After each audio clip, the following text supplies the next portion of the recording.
we just had a nice conversation with Kenny Lawler there. Can you just tell us what he's meant to this organization in the short time that he's been here? Well, I mean, it doesn't take a genius to figure out he's an awful good football player. I mean, he catches everything thrown to him for the most part, and he's good. He's competitive. That's what I like about him the most, is the fact that every day he walks out here, he's competing, and we need a lot of that. He used the words maturity and leadership in describing himself. Is that something that he brings over from that Winnipeg organization that can rub off on people here? Yeah, I don't think it comes from the Winnipeg organization. I think it comes from Kenny Lawler. I think that's the thing, is a lot of times we have misconceptions that organizations are blessed with this aura, and and I've been involved with it as well, at different places. It comes from each one of the individual football players. They have to go out and they have to win the football game. That's who matters.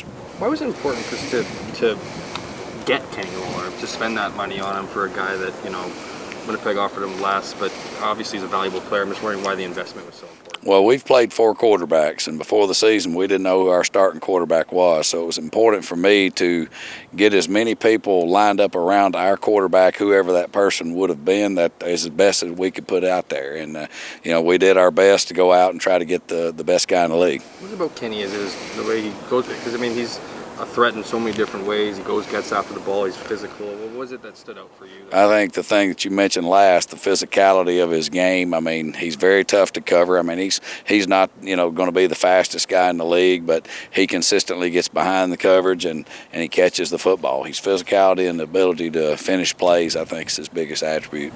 Coach, you're going to be without Loxley and Walker this week. I mean, just kind of on the note of Lawler, how much more important is he this week to be successful against a very tough defense? Well, again, it's just part and parcel for this year. I mean, we've got like 13 guys on the 6 game, so we just keep going to the next guy, and we've got a really good football team.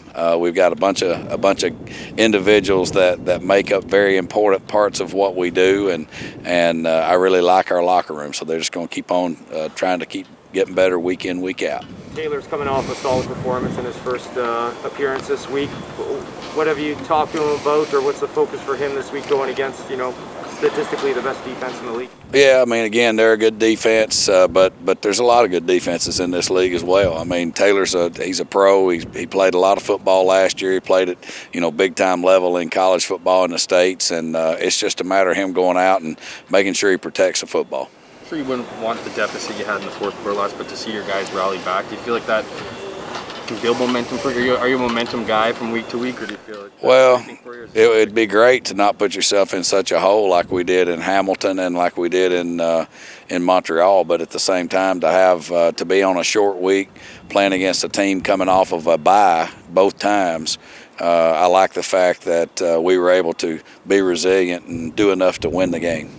Chris, I noticed you haven't been actually walking your guys through on walkthrough day all the time. Is there any reason to that? Or well, it's we don't ever walk through when we travel out east, and when we travel, we're in a bus or a plane, and we don't walk through and do all that kind of business on the road. And we've had an awful long week. We've really, we had like 90 plays the other day that we ran, and so that's just kind of what we've gone with. Makes no difference really. Okay. Coach, what do you take away from a Winnipeg defense that allows a lot of yards but not a lot of points? What do you as a defensive guy? Well, I mean, again, they've got they've got a veteran defensive coordinator who's won a lot of games, has, been around this league for a long time, and they've won 2 Grey Cups with that defense. They're very opportunistic both in defense and special teams. They tend to find ways to get their hands on the football, and we've got to do a good job of not allowing that to happen.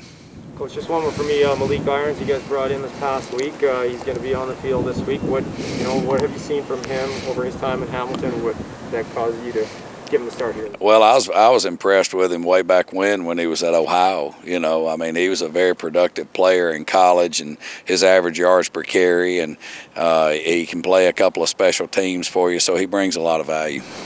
You obviously are high on Troy Ford. You gave him the keys before he got injured. I'm wondering if there's something about that style of quarterback that just isn't being utilized in the CFL, and it's something that Chris Jones has realized that could be a big asset to a team, or is it more than that? Well, I know defensively it's tough for me to defend. I mean, we can take all their throws away, but just like with Zach Caleros, I think one of the things that has made them so dangerous over the course of the last few years is his ability to move around with the football.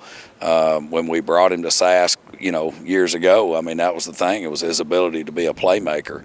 And, so I think that style of quarterback in this league, when you take all their throws away, who can improvise and who can be accurate with the football.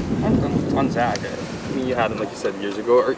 Are you surprised to see where he's at? I hate the word surprise, but what were your thoughts about Well, I mean, he won championships in high school, and he took a team, Cincinnati, who used to couldn't get out of their own way in football, and he took them to some very good heights. They won a lot of football games while he was there. He got to go to the NFL as a safety, I think it was. So you're talking about a guy that's a winner. And a buddy of mine, Dave Wakoski's from the same hometown. That's how when he called me about Zach years ago, he's like, man, this guy's a tough player, and I think that's what exemplifies what he is, and we've got to go match that toughness. Chris, Taylor Cornelius didn't get a whole lot of wins last year, to his credit, but he almost got one against this Winnipeg team last year. Did you study that film? What did you see? Yeah, I mean, you don't get trophies, just for playing. So he played, but they didn't win the game. So I mean, we've got to go out, and he's got to, just do what he does. He throws the football, make every throw. When they do take their throws away, he's a little bit better athlete than what people realize. He can run a little bit better than people think, and then on the run, he's probably just as accurate as he is, in the pocket. So the thing he's got to do is he's got to protect the ball. Don't try to make every throw. If it's a tight window, they've got opportunistic DBs. Just pull it down, run for 7, and then we live to see another day. I think if he does that type of thing, we've got a chance to have good success. Thanks, All right, see ya. Appreciate it. All right.